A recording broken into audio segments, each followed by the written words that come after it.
Hello, fellow combatants. All right, we're on a roll today. This is our third video for today. Taking my lunch break right now. So while I take my lunch break, I'll go over this one video for all of you. Again, remember, the name of the channel is Combatants Philosophy. So a lot of it is, there's theory involved. You know, thoughts about martial arts, theories about martial arts, philosophy behind martial arts. Don't take a lot of this too much as concrete facts, because a lot is open to interpretation. So let's begin. So I'm gonna be eating while I talk, so sorry about that. All right, today's video is Kung Fu an actual effective martial art?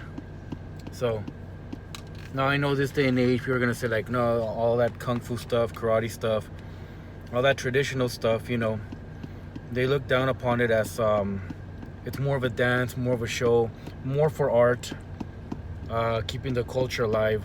So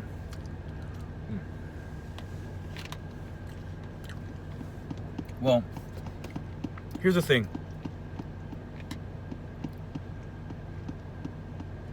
Back then, when Kung Fu was more popular, and I'm not talking about like the Kung Fu you see like in Yip Man. I'm talking about even further than that. A lot of martial artists dedicated their lives, their whole lifetime, to learning a martial art, and they practiced on a daily basis. It doesn't matter what style of martial art that they practiced. They would practice it every single day, to the point where their bodies would age faster. They would break their fingers, break their hands, shins, feet. They got to a point where their hands became swollen from hitting hard material. So for example, nowadays you see somebody practicing like a snake style of martial arts, a tiger style, a mantis style, and you think to yourself, well, that's not going to do any good like in the UFC, and it's not going to do any good when defending yourself against a lot of people. The issue is not the martial arts style, it's the practitioner. Nowadays, to use those martial arts and to make sure that they are effective and deadly, you have to train like they did back in the days. You have to basically be training your fingers to the point where they can pierce skin, where they can not just a punch through a piece of wood, but a point where your fingers can actually pierce that piece of wood.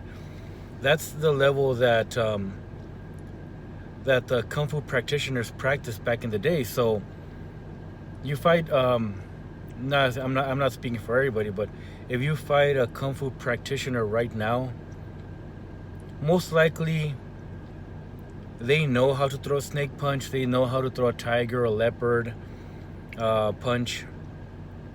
They know how to execute the movements, especially through their forms. I can guarantee that they know the movements, but I doubt that they've trained their hands and their fingers to the point where if they were to hit you with a snake, they wouldn't just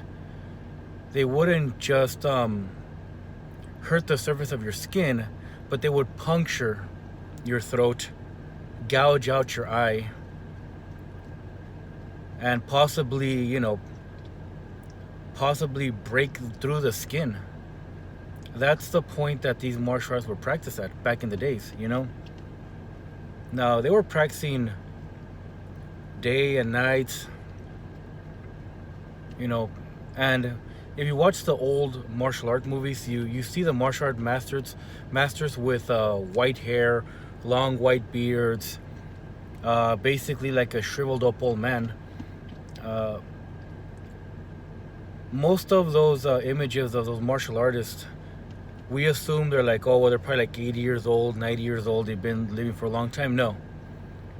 In reality, um, a martial artist that looked like that was between the ages of 35 and 55 years old.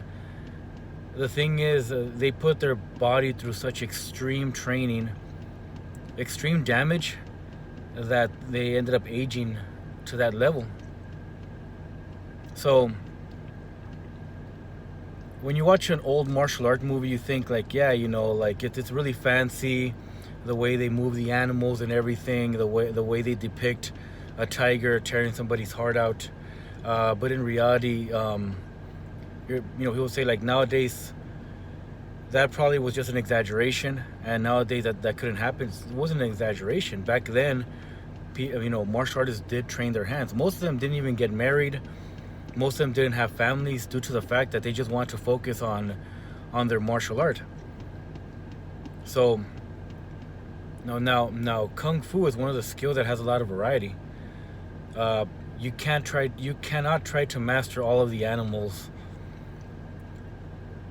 A martial artist would pick one family of animals, or one style in kung fu in order to master. If they were doing choi li fut, all they did was choi li fut. If their style was tai chi and they were using it for combat, they would only practice tai chi. You didn't see them trying to master the tiger or master the leopard while they were at it. So yeah, the kung fu is an effective martial art, but not the way it's practiced nowadays by the practitioner. I've had someone go up to me one time wanting to fight me when I was in high school. Completely forgot about this. And he said he had been training capoeira. So I hear capoeira, so I'm thinking like, man, this guy's gonna come with these spinning kicks to my jaw, to my knees, to my ankles, trying to knock me down. Most of those kicks will knock you out. But again, I was overestimating the martial arts style, and I was overestimating the practitioner. When the practitioner probably knew how to do a few spins and flips, I think the only thing he did that probably would have been effective would have been landing and throwing a front kick. But in reality, the guy was horrible. For the way this person talked his mouth and saying that he was going to attack me with capoeira, it was basically trash. Meaning the style's not trash. If a master of capoeira were to want to fight me, I'd be on my guard every second of that fight. But the practitioner sucked, put it this way. So a lot of people like to say, oh, well, this martial art is more effective against this martial art. Normally what they're trying to do is they're trying to compare the martial art at its full potential. But they fail to leave out, if you're a sorry practitioner, it doesn't matter what martial art you're gonna do. It doesn't matter if you do White Lotus or most deadliest types of kung fu. Doesn't matter if you say you're boxing or a Muay Thai fighter. Doesn't matter if you say you practice Thai Jitsu. If you're not invested in the martial art and putting in the time, and you just know a few basics, yeah, you're gonna suck. If you just show up to practice at your dojo, at your kun, at your whatever establishment that is you train in, and you don't put in the practice with fighting various opponents, yeah, you're gonna suck. And don't blame the martial art, blame yourself. As a practitioner, you have to practice. In my prime, I feel that I would have probably done a lot better against somebody who's in any martial arts style, versus now where I don't practice it as much as I would like to. So if I use boxing, if I use kung fu on an opponent and they beat me, it's not because of the style. It's most likely because I hadn't put in the work to get myself at that endurance level, stamina level. I hadn't trained my punches hard enough or my kicks hard enough so that when they land, they would do damage. It'd be because of me, not because of the martial art. So yeah, Kung Fu, very effective if practiced correctly against any martial art. If just kind of like practice like whatever, well, you'll get the answer. All right, guys, have a great day.